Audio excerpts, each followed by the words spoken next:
this Maryland team is maybe a little underrated. Along Do I think they are? Yeah, along the front and along with their nose and their size. Right there. I don't know, I mean, maybe by outside sources, but not by us. I mean, I think that they're an older group. Typically, when you're older, you're better.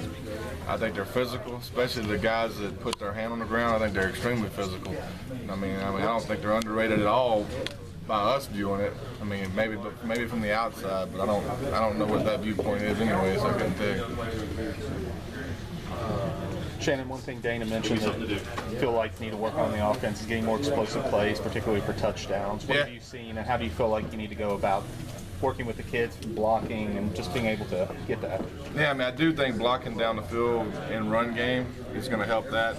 But I do think the nature of the defense some people play today, with playing safeties back, I mean, a lot of times we're not getting a whole lot of deep shots, And so, with that being said, you're going to have to catch things underneath, and you gotta get past that next level of the defense. And so it was frustrating last week, and I know what Dana's alluding to was just we were getting tackled by our feet a lot. We got to pick up our feet and run through tackles and make big plays. And so it's not like we're sitting here, making a huge emphasis on it, but there are certain situations in a game that we feel like we can do better when it comes to blocking down the field in the run game, and those receivers just really getting out of arm tackles, when they can break through that back level of the defense. You guys only converted like 80% of your third downs last week. Can we talk about the other 20%? Bowie, coming in off the bench for a guy like that, I'm taking advantage of limited opportunities. Yeah. What did you see out of him? And just going forward, Juwan was talking about him being in the mix to be that third back. Right I definitely think that's what you want to see. I mean, if that room's competitive. We all know that. And so the biggest thing those guys can do that are not playing as much as they want to play is make our job hard. Make our job hard. Don't make it easy, And so I thought Bowie did. I mean, he went out there, and how many ever carries he got? He ran hard. He was positive. Everything's, was going well for him, and I thought he went out there and produced. And so when you produce, you're going to get a chance to produce more. And so don't be delusional and go out there and make our jobs harder. It's very simple. Coach, for as lopsided as that game was last year against Maryland, does that make it any more motivating in the coaching staff's office? I don't think any more made it more. I mean, we're gonna prepare for the game the same way.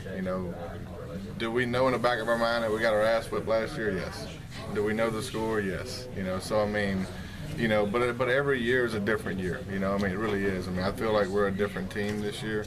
I don't think anybody's got to remind our players what happened there last year, or I don't think anybody's got to remind our fans what happened there last year. So, we're not going to overly stress that to the point where, that it's bigger than the game, because it isn't. This is a new game. It's going to start off 0-0. It's not going to start off with the score that ended last year. And so it's a whole new game. It's a whole new team.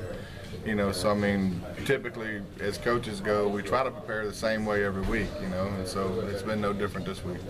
The week hadn't started though. Now that you've been here for a few years, do you feel like Maryland's the biggest rival West Virginia has left on the schedule? Regionally, I think so. I mean, I think we're fighting to get more regional rivals on the schedule, regional games on the schedule.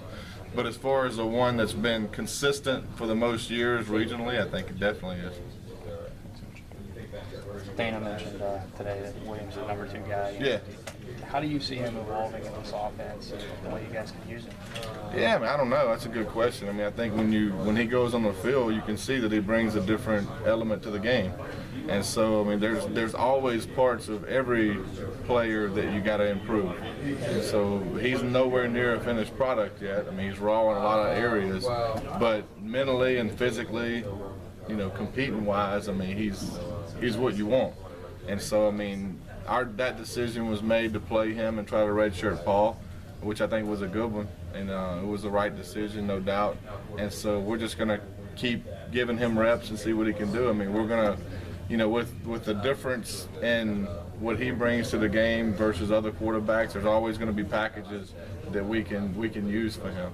regardless of whether we choose to or not, is up to us. It makes it difficult for opponent, right? To have to prepare for both. I think so. I mean, maybe, you have to ask them, but I mean, I just think that he brings a different element to the game, for sure.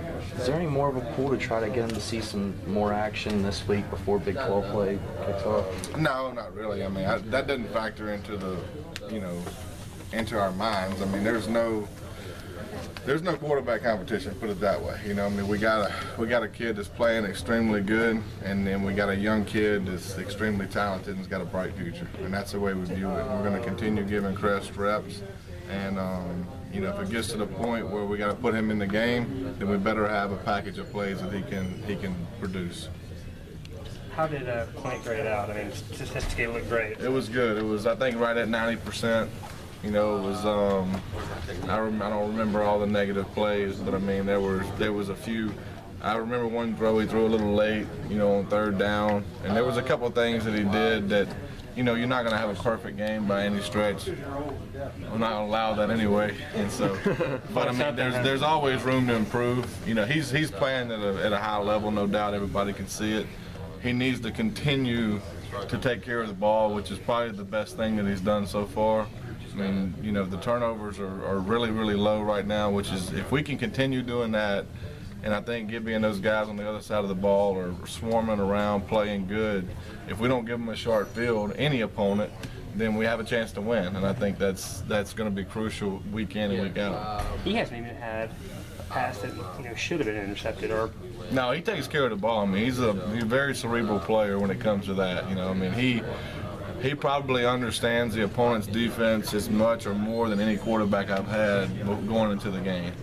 He does a lot of film study. He understands our plan of attack, and he does a really good job of not forcing it when it's not there, because, I mean, we've gotten to the point where, and Dana said it after the game, I think he might have said it today in the media, that we're calling plays now, just calling them, and they're making it work, which is good. That's what you want to get to. And so we're not trying to guess what the defense is doing, because at this point in college football and any football, it's impossible, because the coverage has changed and blitz has changed and all of that.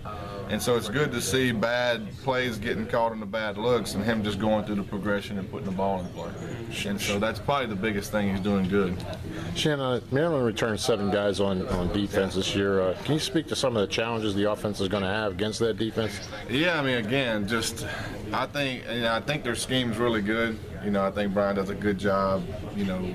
A lot of different coverages, a lot of different blitzes from a lot of different looks, a lot of different front looks.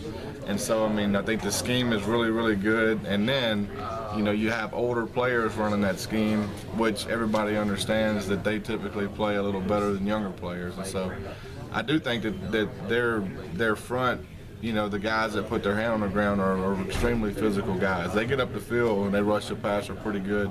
They get hits on the quarterback week in and week out. And so, I mean, it's going to be a test. I mean, it's going to be a test to continue getting the ball out on time, getting the ball out at the right place on time, and running the ball in protection up front is going to be a test.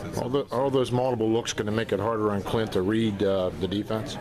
I mean, harder or easier, I mean, you throw it to the open guy. And so regardless of what, and that's kind of how we train the quarterback. We don't really get too involved in what they're doing because the variables can change. If he just stays true to his progression, typically there's a place to go with the ball. But there is, with that many different people moving around and that many different fronts, it makes it a little more complicated. Yeah. You mentioned a few